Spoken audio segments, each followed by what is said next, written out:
Hello students, welcome back in my physiology class. तो आज हम पढ़ेंगे आहार पाक। ठीक है। आहार पाक एक बहुत इंपॉर्टेंट क्वेश्चन है जो एग्जाम में 5 मार्क्स में, 10 मार्क्स में, 20 मार्क्स में जरूर आता है। ठीक है। तो बेसिकली आहार पाक है क्या? तो जो मॉडर्न के हिसाब से जो हम डाइजेशन, एब्जॉर्प्शन, एसिमिलेशन, मेटाबॉलिज्म ये सब पढ़ते हैं, तो ये सारे terms collectively in Ayurveda is known as aahar paak. तो आहार पाक का मतलब केवल डाइजेशन नहीं है। Digestion, absorption, assimilation, metabolism, all these terms in Ayurveda comes under the term collectively आहार पाक। तो आहार पाक है क्या? सबसे पहले इसका वर्णन आचार्य चरक ने चिकित्सा स्थान 15 चैप्टर गृहिणी चिकित्सा स्थान में एक 4 लाइन का श्लोक दिया है जो मुझे लगता है सारे बच्चों को आना चाहिए। ठीक है। इट्स अप टू यू कि आप याद करते हैं या नहीं करते हैं।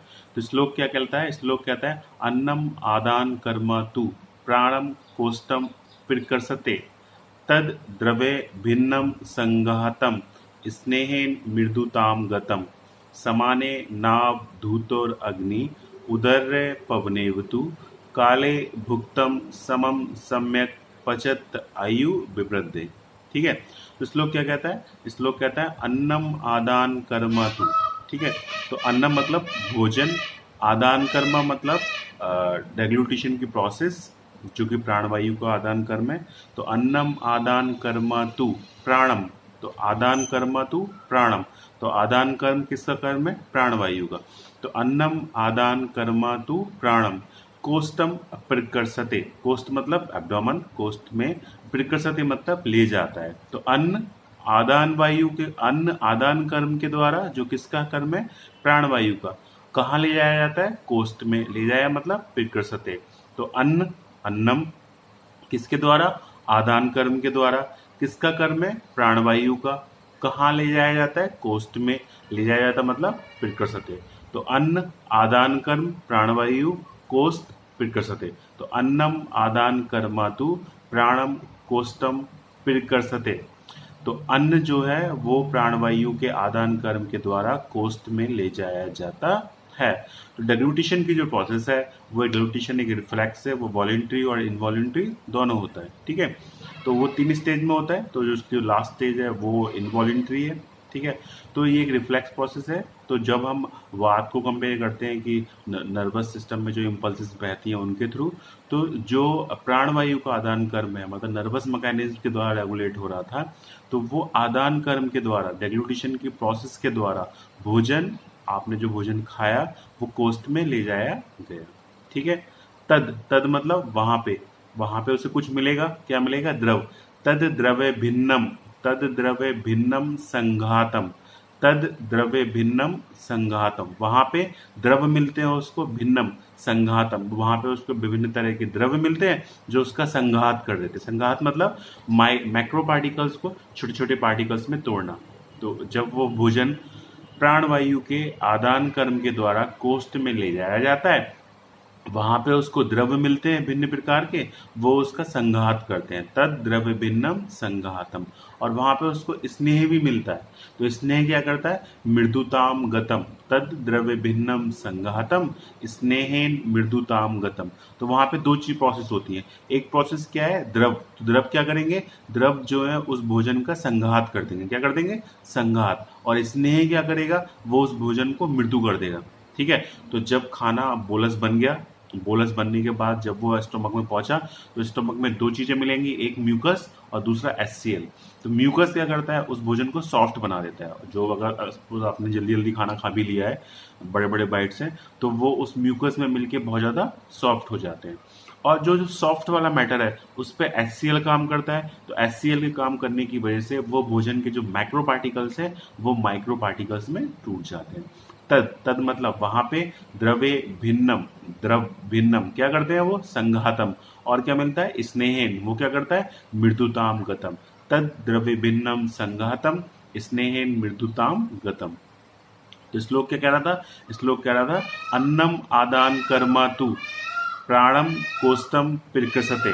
तो अन्न आदान कर्म के द्वारा, किसका कर्म है? प्राणवायु के द्वारा। कहाँ ले जाया जा रहा है? कोष्ठ में ले जाया जाना मतलब प्रकर्षते। तद वहां पे द्रवे भिन्नम संघातम, दो तरह की प्रोसेस हो रही है। पहली प्रोसेस क्या है, संघात की प्रोसेस, जो किससे होती है, द्रव से, तो द्रवे भिन्नम संघातम। दूसरी प्रोसेस क्या है, स्नेहन की, जिसकी वजह से क्या होता है, मृदुताम गतम। तो स्नेह और द्रव, द्रव संघात का काम करते हैं, स्नेह उस भोजन को मृदु कर देते हैं। ठीक है, नेक्स्ट लाइन क्या कहती है, समाने नाव धूतोर अग्नि उदर्य पवनेवतु। समाने नाव धूतोर अग्नि उदर्य पवनेवतु। तो समाने नाव धूतोर अग्नि उदर्य पवनेवतु, ऐसा माना जाता है कि उदर के अंदर समान वायु रहती है। तो जो उदर के अंदर जो समान वायु रहती है वो उदर की अग्नि का संदुक्षण करती है, फ्लेयर अप करती है। तो समाने नाव धूतोर, धूतोर मतलब फ्लेयर अप, अग्नि, समाने नाभ धूतो अग्नि उदर पवनेवतु। तो जो उदर में स्थित समान वायु है वो उदर में स्थित अग्नि का संदूषण करती है, फ्लेयर अप करती है। तो जैसे कहीं पे सपोज आग लगी हो कूड़े में, और छोटी सी मतलब आग जल रही हो, आप फ्लेयर अप करेंगे, हवा देंगे तो आग ही जल जाएगी। इन द सेम वे जब खाना आपके स्टमक में पहुंचता है तो वहां पे समान वायु है, वो समान वायु उदर की अग्नि का संदूषण करती है। काले भुक्तम समम सम्यक पचत आयु विवृद्धे। काले भुक्तम, अगर आप टाइम से खाना खाएंगे, काल प्रॉपरली टाइमली खाना खाएंगे, समम सम्यक पचत, तो अगर आप प्रॉपरली टाइम से खाना खाएंगे, काले भुक्तम समम, काले भुक्तम समम, अगर आप प्रॉपरली टाइम से खाना खाएंगे, समम सम्यक पचत आयु विवृद्धे। तो सम्यक पचत, अगर आप प्रॉपरली टाइम से खाना खाते हैं तो वो प्रॉपरली खाना डाइजेस्ट होगा, पचेगा। आयु विवृद्धे, आयु बढ़ तो सकती नहीं, लेकिन आपकी जो आयु जितनी भी है वो हेल्दी आयु मेंटेन रहेगी। तो प्रॉपरली टाइम से खाना खाने से प्रॉपरली डाइजेशन होगा और आपकी आयु जो है वो मेंटेन रहेगी। इस लोग हम एक बार फिर से पढ़ते हैं। तो अन्नम आदान कर्म तु, तो अन्नम, अन्नम मतलब भोजन, आदान कर्म किसका, प्राणवायु का, कहाँ पे, कोष्ठ में ले जाया मतलब पित्रसते, वहां पे। तद, दो तरह की प्रोसेस थी, एक द्रव और एक स्नेह। तो द्रव की वजह से क्या हो रहा है, भिन्नम संघातम, और स्नेहन की वजह से क्या हो रहा है, मृदुताम गतम। ठीक है, वहां पे एक समान तरह की वायु थी, वो क्या कर रही थी, उदर की अग्नि का संदुक्षण। समाने नाभ धूतोर अग्नि, कहाँ पे होती है, उदर में, पवनेवतु। अगर आप समय पे टाइमली खाना खाएंगे, काले भुक्तम समम सम्यक पचत, प्रॉपरली डाइजेस्ट होगा, आयु वृद्धि, आयु बढ़ेगी नहीं लेकिन हेल्दी आयु मेंटेन रहेगी। तो इस प्रोसेस को अगर आप मॉडर्न से कंपेयर करते हैं तो डाइजेशन की जो प्रोसेस है जो डेग्लूटिशन से स्टार्ट होती है, सबसे पहले जो डेग्लूटिशन की प्रोसेस है वो भी अपने आप में एक नर्वस रेगुलेशन है, बिकॉज वो 3 स्टेप्स में होती है। तो उसकी जो तीसरी रिफ्लेक्स की प्रोसेस है वो इनवॉलेंट्री है। ठीक है, तो ये प्राणवायु के आदान कर्म को बोला गया है इस आयुर्वेदिक साइंस में।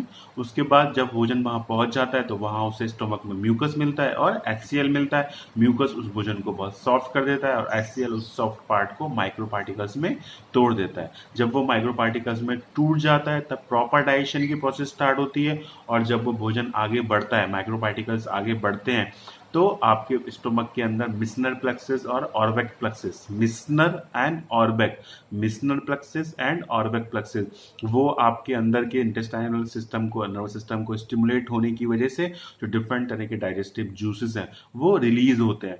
तो जब खाना आपके स्टोमक में पहुंच जाता है तो मिसनर और ऑर्बेक प्लेक्सिस, मिसनर और ऑर्बेक प्लेक्सिस के स्टिमुलेशन की वजह से डिफरेंट तरह के डाइजेस्टिव जूसेस आपके स्टोमक में रिलीज होते हैं और वो भोजन को पचाने का काम करते हैं।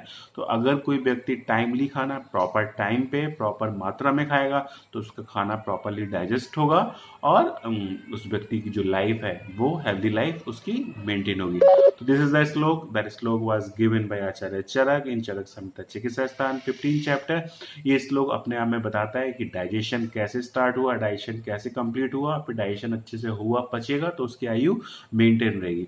तो आहार पाक का जो कंसेप्ट है that not only explain the concept of digestion. It also explains the digestion, absorption, assimilation and metabolism. तो आहार पाक को ब्रॉडली आप टू स्टेजेस में डिवाइड कर सकते हैं. वन इज द अवस्था पाक एंड इज द निष्ठा पाक. अवस्था पाक का मतलब प्योरली डाइजेशन है. अवस्था पाक इज प्योरली डाइजेशन एंड निष्ठा पाक is absorption, assimilation and metabolism. तो अवस्था पाक फिर से दो तरह से काम करता है, एक भूताग्नि पाक के द्वारा और एक जाठराग्नि पाक के द्वारा. तो आपका जो भोजन था, मनुष्य ने जो भोजन ग्रहण किया था, वो भोजन प्राणवायु के आदान कर्म के द्वारा कोष्ठ में ले जाया गया. तो प्राणवायु ने काम किया, ठीक है, डाइजेशन में. उसके बाद जब वो अंदर ले जाया गया तो वहाँ पे जो क्लेदक कफ था उसने उसको भोजन को संघात करने का काम किया, ठीक है, सॉफ्ट किया, संघात किया. तो क्लेदक कफ का काम हो गया. फिर स्टोमक के अंदर उसको समान वायु मिली थी. समान वायु ने क्या किया, अग्नि संदुक्षण का काम किया. तो प्राणवायु, समान वायु और क्लेदक कफ जब अग्नि संदुक्षण हुई तो पाचक पित्त ने उसको पचाने का काम किया.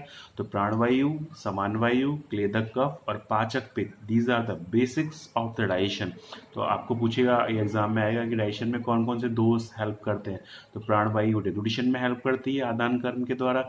समान वायु जो है वो डिफरेंट डाइजेस्टिव जूसेस को रिलीज करने में काम करती है. और वैक और मिक्सर प्रेसेस के स्टिमुलेशन के द्वारा जो क्लेदक कफ है वो भोजन को छोटे छोटे टुकड़ों में तोड़ने का और सॉफ्ट बनाने का काम करता है संघातीकरण के द्वारा.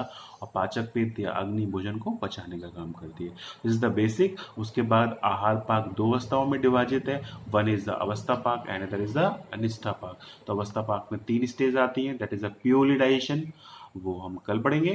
तो अवस्था पाक की 3 अवस्था, ठीक है. Thank you.